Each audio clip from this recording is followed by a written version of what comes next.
I've had this 1987 Range Rover Classic for around a year now. Originally it was a bit of a lockdown project, but a series of setbacks and the slightly unexpected arrival of the R107 resulted in it being sidelined for the second half of 2021.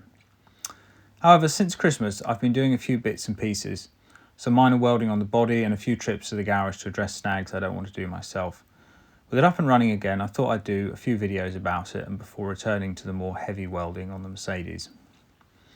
It's been an interesting case study in buying a car that's been off the road for a few years and all the risk that entails. It's far from perfect, but having had a recommission, it could soldier on without being restored for some years yet, although I am planning to try and paint it in the next few months. I'll talk a bit more about the mechanical and corrosion issues it has in further videos, but today let's just go for a drive and talk a bit about it. YouTube is already awash with classic Range Rover videos, so I won't wax on too much about the model in general, but more focus on what to look for if taking one for a test drive.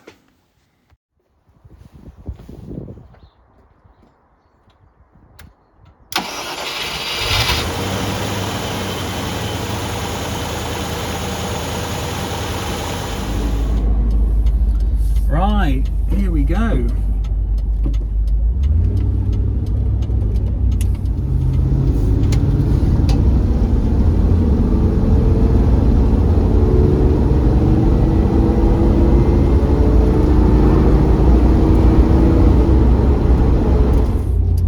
So as with any four-wheel drive vehicle, if there are any issues with the diffs or the transfer case, they'll quite often just show up at low speed, particularly when turning. You might get a bit of a judder through the steering wheel or a bit of a sort of thudding from the driveline underneath you. This one's doing it a little bit, and I suspect it's just because the diffs and or the transfer case could do with a bit of a rebuild. So just look out for that when you're manoeuvring at low speed, particularly on full lock. It should be nice and smooth. Normally those sorts of issues tend to kind of melt away once you get up to speed, but obviously still not great, and it's you know, when they're within spec, these should be smooth throughout the range, although a certain number of sort of clonks and clanks can be probably dismissed due to age. Particularly on the EFI cars, engine response should be good from cold. If it's kind of stuttering or stalling from cold, that does suggest there's possibly some sort of injection issue. Similarly, the transmission, this is the 4-speed auto, will later go on to the P38 as well. It's a straightforward box. All the shifts up and down should be reasonably smooth, even at low speed. Shouldn't hunt around particularly. This one, as far as I can tell, goes pretty much everywhere in either second or third gear, only really goes into fourth at kind of higher cruising speeds. And once warmed up, give it a bit of a kick down, test the acceleration. It should feel quite sprightly. So the book 0 to 60 time of this car originally was about 12 seconds, which for a nearly 2-ton SUV in the late 80s was pretty good actually. Not necessarily saying this one would do that exactly today, but it shouldn't be far off.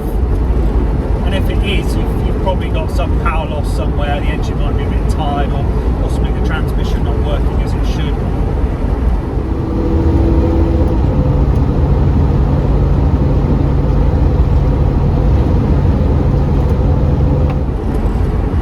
Being a 1987 car, has the older transfer case and manual centre differential block arrangement. A few model years later, they went over to a chain drive in the case and a viscous coupling instead of the manual block, and that does mean you get a bit more transmission noise when you're kind of up at higher speeds in these. I quite like it. I think it sort of adds to the character of the car and the kind of sense of occasion when you're accelerating. Some people might find it a little bit annoying on the road though. sometimes it does kind of detract from the refinement of the car a bit. I mean, it's not a sort of super refined car in the way that the P38 perhaps is. Ride-wise, obviously, so this is live axles front and rear, so it's never going to be a super smooth ride, but it should feel quite well damped. So when it was new, not many other SUVs had coils front and rear. So, and the coils actually do a pretty good job of keeping those heavy live axles in check. So if it feels kind of crashy, that might be that the shocks are on the way out, or the springs are a bit tired. Steering wise, obviously it's a steering box and arm setup, so it's never going to be particularly precise. There is quite a lot of slack in the system, even when it's set up correctly, but it shouldn't feel excessively loose, and the car shouldn't death wobble in the way that a lot of steering box SUVs sometimes do. If the car's death wobbling, i.e. you get a very bad vibration when you go over a pothole or anything like that, you get that sort of shaking throughout the whole vehicle, that is probably because the steering box is out of adjustment. You know, having a bad steering damper or having bad bushes in the suspension won't help, but they alone probably won't cause the true death wobble. That is generally caused by something in the steering, the column or the box itself being out of spec.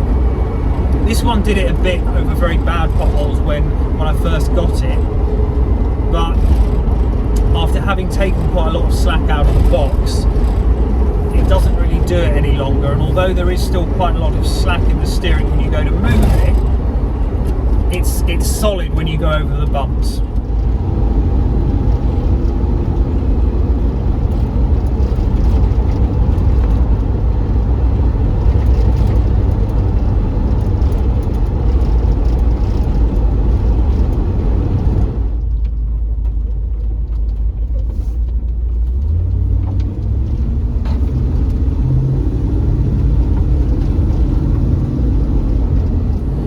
The 87 model year didn't have anti-roll bars fitted to the suspension. A few years later they started fitting them. Personally, I don't really feel the lack of them actually in this car. I think the shocks and springs that are fairly firm actually do quite a good job at normal road speeds of keeping the sort of the body and centre of gravity in check. I would offer that if you're feeling the absence of the anti-roll bars, you're probably pushing the car a bit harder than you really should be. You've got to remember that this car comes from an era when it was not considered normal or necessary for an SUV to drive like a car. You know, SUVs were luxury lorries really, and this car, I would say, is quite lorry-like in its driving.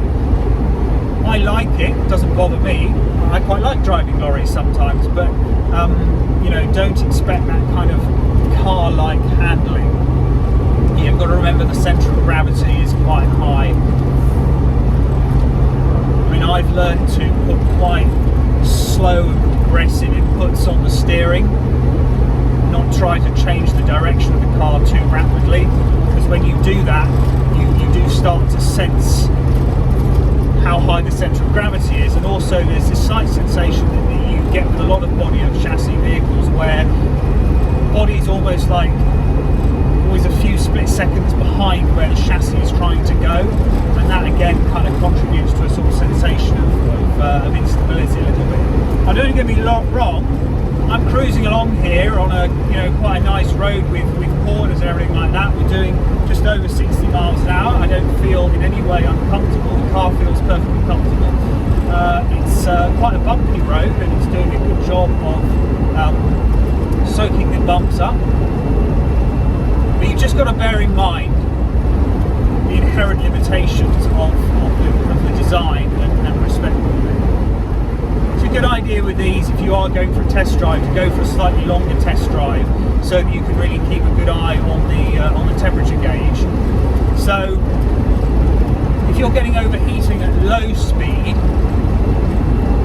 that will tend to indicate that you've got perhaps a problem with the viscous fan. Maybe the engine is, the thermostat is bad, or possibly you've got head gasket failure like I had on this one originally.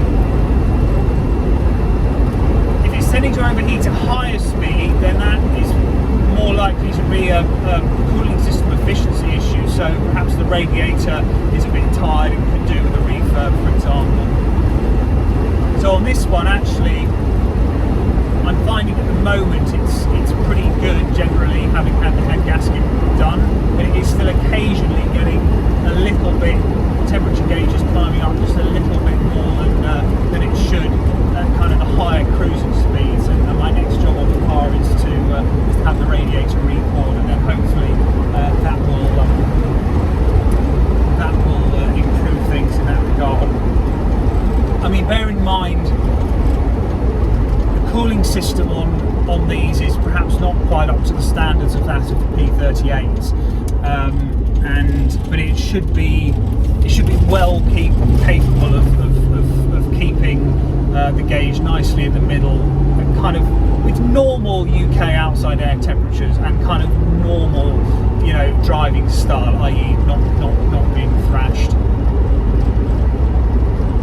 Yeah, I do like how the Classic drives. It's, once you get used to that sort of slightly lorry-like kind of demeanour, it minces along just fine. It really does, and it's not a slow old truck like perhaps a diesel G-Wagon of the same era. Certainly fast enough for me, that's for sure. The brakes are obviously not quite up to modern standards. They're not bad. This one doesn't have ABS. I forget exactly when ABS became standard on these. It was only a few more years later, I think.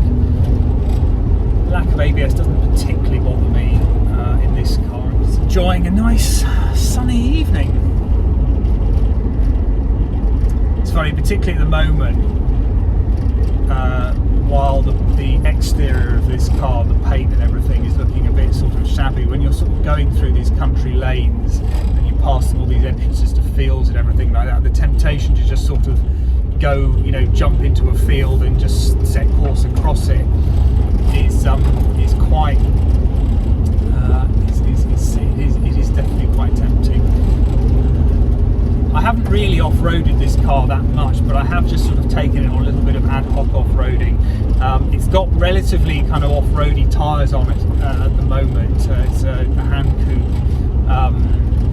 tyre of the OEM size, which is 205/80, the 16-inch rim, and I think that suits this car just perfectly. Actually, I wouldn't mess around too much with the original tyre size by any stretch of the imagination, because it doesn't really benefit, in my opinion, from having a super road bias tyre. I mean, I've got quite a road bias tyre on the P38.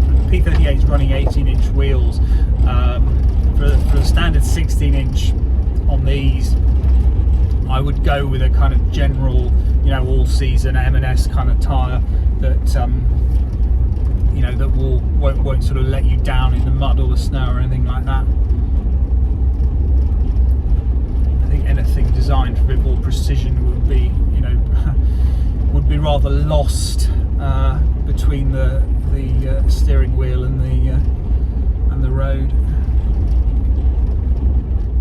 So there we are, Range Rover Classic.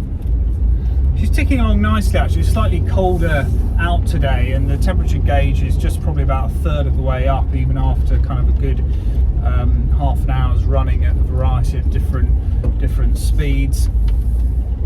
Still got a few things to look at on this car, like that kind of driveline issue at low speed that I mentioned. But other than that, I'm quite pleased. Just need to have a look at the radiator, a few other bits and pieces, and yeah, she'll be a nice driver.